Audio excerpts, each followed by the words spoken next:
M'hi trobaré molts instruments interessants i antics que nos lo ha explicat la nostra professora de música. I buscarem el nostre instrument amic que també nos lo ha explicat.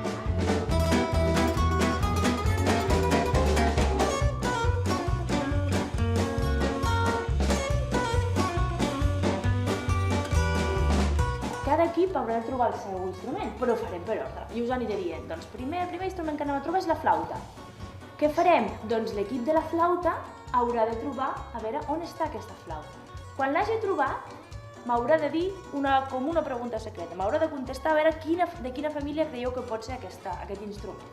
I una vegada que ho tinguem això, m'explicareu les cosetes que sabeu de l'instrument. I les que no, doncs em fareu preguntes i jo us diré més cosetes que encara no sabeu.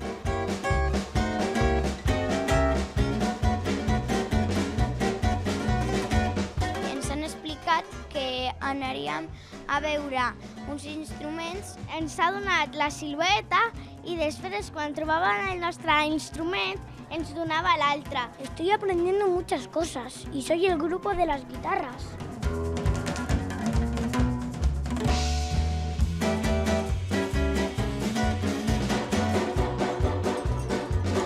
Doncs aquella és la flauta que vosaltres teniu, perquè la silueta...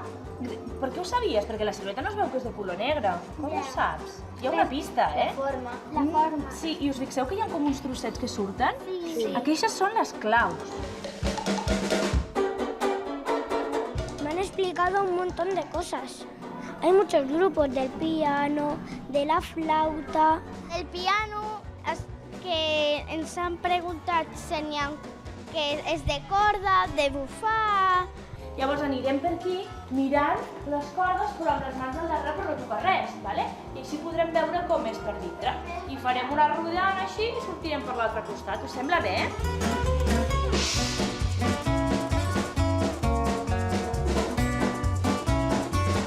És molt divertit, ens hem relaxat molt a la zona de la guitarra. Ens hem tombat i quasi ens dormíem.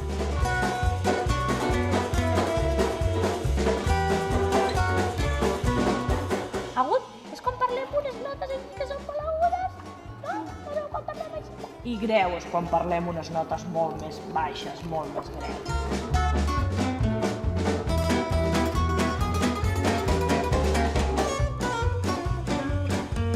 Nos están dejando tocar instrumentos y yo he elegido la guitarra. Perquè clar, podem fer que soni fluixet, també. Però si li donem amb força, apretem... Ai.